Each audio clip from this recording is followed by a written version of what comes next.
নমস্কার বন্ধুরা। তো কাল চলে গেছিলাম বড়মার মন্দিরে পুজো দিতে নৈহাটিতে। সকাল সকাল চলে গেছিলাম।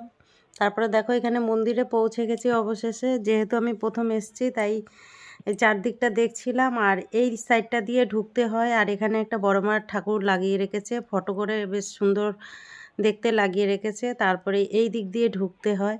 এখানে সবাই দাঁড়িয়ে দেখছে আর এখান দিয়ে পুজো হচ্ছে, কিন্তু এইটা পুজো কিন্তু কোথা থেকে ঢোকার এখান জায়গা থেকে নয়। হবে? এই দিক দিয়ে ঢুকে যেতে হয়। আর এখানে মন্দিরে কিন্তু সিস্টেমটা খুব সুন্দর করেছে, কেউ ধাক্কাধাক্কিও করতে পারবে না, আরামসে যেতে হবে বেশ লাইন ধরে। এই সিস্টেমটা খুব সুন্দর করেছে তো এখানে আমি জিজ্ঞেস করলাম আর সবাই বলছে এইটা রিসেন্ট করেছে, আগে নাকি ছিল না। তো দেখো আমি পুজোর ডালা নিয়ে কিন্তু ভেতরে চলে যাচ্ছি। এইভাবে লাইন দিয়ে দিয়ে বেশ সুন্দর করে চলে যেতে হয়।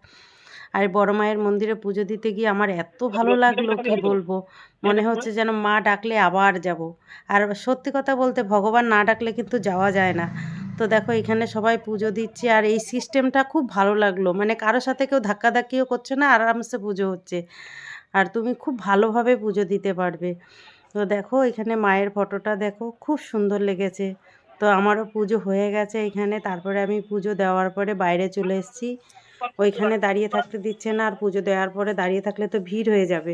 যার জন্য আমি বাইরে দাঁড়িয়ে আছি, এইদিক ওইদিকে একটু ঘুরে ফটো ভিডিওটা করলাম। তো তারপরে ওই দিকটা দেখো গঙ্গা যাওয়ার রাস্তা।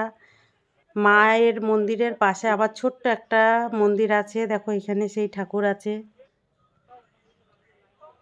তো এখন গঙ্গার ধারের দিকে যাব বলে দাঁড়িয়ে আছি। তো দেখো অবশেষে চলে আসলাম নৈহাটির ঘাট যেটা বলে, সেই গঙ্গার ধারে চলে এসেছি। আর এই দিদি আমার সাথে গেছিলো। তো দেখো কেমন লেগেছে ভিডিওটা কমেন্ট করে জানিও। আর তোমরাও মায়ের দর্শন দিতে এসো।